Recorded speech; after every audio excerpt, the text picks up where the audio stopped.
Bonjour et bienvenue dans la chaîne Mathématiques Sciences. Aujourd'hui, je vais vous présenter et expliquer une nouvelle vidéo qui est une vidéo en physique-chimie sur le thème numéro 2, mouvement et interaction, et plus précisément une vidéo sur comment décrire le mouvement d'un objet. Alors donc déjà, on va faire un petit rappel justement sur la description de mouvement.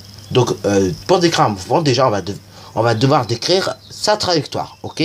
Donc la trajectoire, tout simplement, on peut rappeler ce que c'est l'ensemble des positions successives, ok, prises par l'objet en mouvement, ok.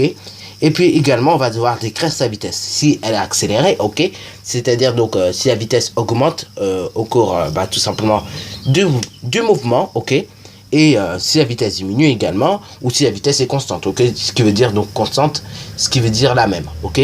Donc justement, en termes de trajectoire, justement, et il existe plusieurs trajectoires. Donc il y a les trajectoires rectilignes, ok. Donc justement, les trajectoires rectilignes, qu'est-ce que c'est? C'est une trajectoire en ligne droite. Après, on a des trajectoires en arc de cercle ou en forme de cercle, et donc ces trajectoires là sont appelées des trajectoires circulaires. Après, donc, on a également des trajectoires un peu quelconques, ce qui veut dire, par exemple, si tu prends le grand 8, donc là, on va prendre ce bel exemple, ok, le grand 8, et par moment, il monte en ligne droite, par moment, il descend à moitié en arc de cercle, enfin bon, c'est pas exactement précis. Donc, dans ce cas-là, la trajectoire de cette attraction, ok, on dira qu'elle sera curviligne, c'est-à-dire donc que c'est quelconque, ok, le mouvement est quelconque. Et puis également, donc, pour les trajectoires en forme d'arc de cercle, tu as un bon exemple sous les yeux, par exemple, comme les grandes roues, ok. Les grandes roues, c'est en forme de cercle, et du coup, elles tournent en forme de cercle. Et pour bien évidemment, les trajectoires en position de droite, tu peux prendre l'exemple, par exemple, d'une voiture qui avance sur l'autoroute.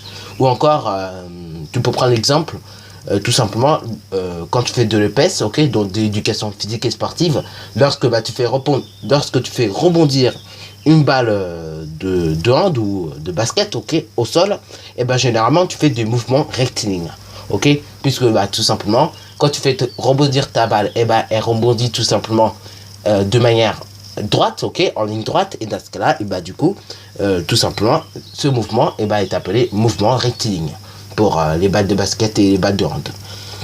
Bon, au niveau de la vitesse, comment ça marche? En fait, je viens de le dire tout à l'heure. Bon, c'est pas grave, vaut mieux le dire clairement plutôt que le dire biscornument. Donc, alors au niveau de la vitesse, tout simplement, c'est dans 3 cas. On a 3 cas de figure, 3 cas de figure. Donc, on a tout d'abord le cas si la vitesse augmente, ok. Dans ce cas-là, on dira que le mouvement est accéléré, ok. Donc, il y a une accélération du mouvement. Alors que si la vitesse diminue, ok, donc diminution de vitesse, dans ce cas-là, on dira que le mouvement est décéléré, ok. Généralement, le mot décéléré ne plaît pas trop à ceux qui apprennent la physique-chimie. Dans ce cas-là, on peut également dire ralenti.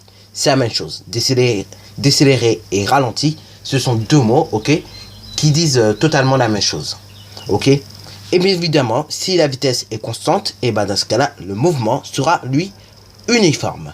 Ok, c'est-à-dire donc tout simplement la vitesse ne change pas, ok.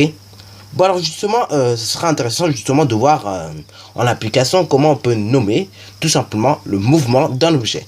Donc là, justement, pour nommer le mouvement d'un objet, on va associer une information sur sa trajectoire et une information sur sa vitesse, ok. Donc là, voici deux exemples qui sont issus d'un manuel, ok. Donc, ta premier exemple qui est le suivant, donc là, on a le mouvement d'un avion qui est ralenti. Ok, donc le mouvement d'un avion qui freine sur la piste, la piste d'atterrissage, bien évidemment, c'est un mouvement rectiligne parce que tout simplement, il va venir en portion de droite. Ok, donc la trajectoire sera toujours en ligne droite. Et par contre, il sera ralenti. Au niveau de la vitesse, ce sera ralenti.